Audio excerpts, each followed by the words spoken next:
தமிழரின் மரபில் உறக்கு முறையில் உருவாக்கப்படும் அம்மன் டிஆர்ஐ டிஎம்டி கல்வி ஓர் உறுதியின் அடையாளம். நெல்லை மாவட்டத்தில் பெய்து வரும் கனமழை காரணமாக தாமிரபரணி ஆற்றில் வெள்ளப்பெருக்கு ஏற்பட்டிருக்கிறது. இது குறித்த கூடுதல் விவரங்களை செய்தியாளர் மருதுபாண்டியிடம் கேட்கலாம்.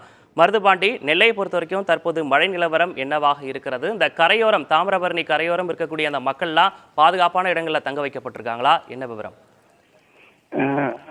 நிச்சயமா விக்னேஷ், அதாவது தென் மாவட்டங்களில் பெய்து வரும் தொடர் கனமழையின் காரணமாக நெல்லை, தென்காசி, தூத்துக்குடி உள்ளிட்ட பல்வேறு மாவட்டங்களில் நேற்று காலை முதல் தொடர்ந்து மழையானது பெய்து வருகிறது. இதன் காரணமாக மேற்கு தொடர்ச்சி மலை பகுதியில் தொடர்ந்து பெய்து வரும் கனமழையின் காரணமாகவும் நெல்லை மற்றும் தென்காசியில் இருக்கக்கூடிய அணைகளுக்கு நீர்வரத்து என்பது அதிகரித்திருக்கிறது. இதன் காரணமாக அணையில் இருந்து அதிகபட்சமாக பாபநாசம், சேர்வலாறு, மணிமுத்தாறு உள்ளிட்ட அணையில் இருந்து சுமார் 50,000 கன அடி அளவிற்கு தண்ணீரானது திறக்கப்பட்டு தற்போது தாமிரபரணி ஆற்றில் வெள்ளமானது பெருக்கெடுத்து ஓடுகிறது. குறிப்பாக தாமிரபரணி இரு கரைகளுமே நிரம்பி ஆற்றை விட்டு வெளிப்பகுதி இருக்கக்கூடிய இந்த சாலைகளிலும் தண்ணீர் பெருக்கெடுத்து ஓடக்கூடிய காட்சிகளையும் நம்மால் பார்க்க முடிகிறது.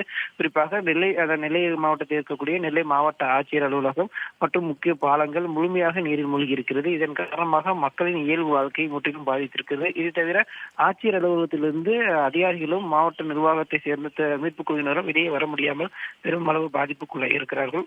குறிப்பாக நீர்வரத்து அதிகரிக்கும் காரணமாக தற்காலிக முகாம்கள் என்பது மாவட்ட நிர்வாகம் சார்பாக ஏற்படுத்தப்பட்டிருக்கிறது. குறிப்பாக மாநகராட்சி பகுதியில் 12 இடங்களிலும் மாவட்டத்தின் புறநகர் பகுதியில் 200க்கும் மேற்பட்ட இடங்களில் தற்காலிக முகாம்கள் ஏற்படுத்தப்பட்டு தாமிரபரணி கரையோரம் பகுதியில் இருக்கக்கூடிய பொதுமக்களும் மற்றும் மாவட்டத்தின் தாழ்வான பகுதியில் இருக்கக்கூடிய பொதுமக்களும் மீட்கப்பட்டு அந்தந்த முகாம்களில் தங்க வைக்கப்பட்டிருக்கிறார்கள். அந்த முகாம்களில் அவர்களுக்கு தேவையான அடிப்படை வசதிகளான கழிவறை, முதலுதவி சிகிச்சை மையம் உள்ளிட்ட பல்வேறு வகையான ஏற்பாடுகளையும் மாவட்ட நிர்வாகம் தரப்பில் செய்யப்பட்டிருக்கிறது.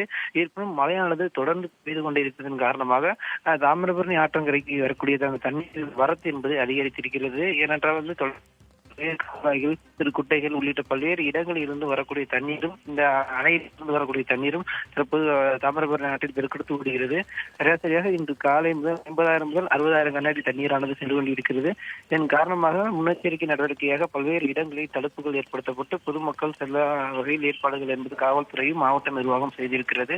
இருப்பினும் முன்னெச்சரிக்கை நடவடிக்கையாக விடுமுறைகள் விடப்பட்டிருந்தாலும் அடிப்படை பிரச்சனையாக இருக்கக்கூடிய மருத்துவம் உள்ளிட்ட முக்கிய பிரச்சனைகளுக்கு மற்றும் பால் உள்ளிட்ட அடிப்படை வகையான பொருட்கள் வாங்குவதற்கும் பொதுமக்கள் வீடுகளை விட்டு வெளியே வர முடியாமல் வீடுகளில் முடங்கும் நேரம் ஏற்பட்டிருக்கிறது.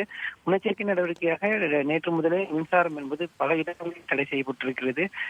குறையும் பட்சத்தில் மின் இணைப்பு வழங்கப்படும் என மாவட்ட நிர்வாகம் தரப்பில் தெரிவிக்கப்பட்டிருந்தாலும் மழை தொடர்ந்து பெய்து வருகிறது. அணைகளிலிருந்து அதிக அளவில் நீர்த்திறப்பு இருந்தாலும் கூட தேவையான முன்னெச்சரிக்கை நடவடிக்கைகள் எடுக்கப்பட்டிருப்பதாகவும் குறிப்பிட்டிருந்தீங்க. விரிவான விவரங்களுக்கு நன்றி மருதுபாண்டி. நம் வீர தமிழரின் மரபில் உறக்கு முறையில் உருவாக்கப்படும் அம்மன் டிஆர்ஐ டிஎம்டி கல்வி ஓர் உறுதியின் அடையாளம்.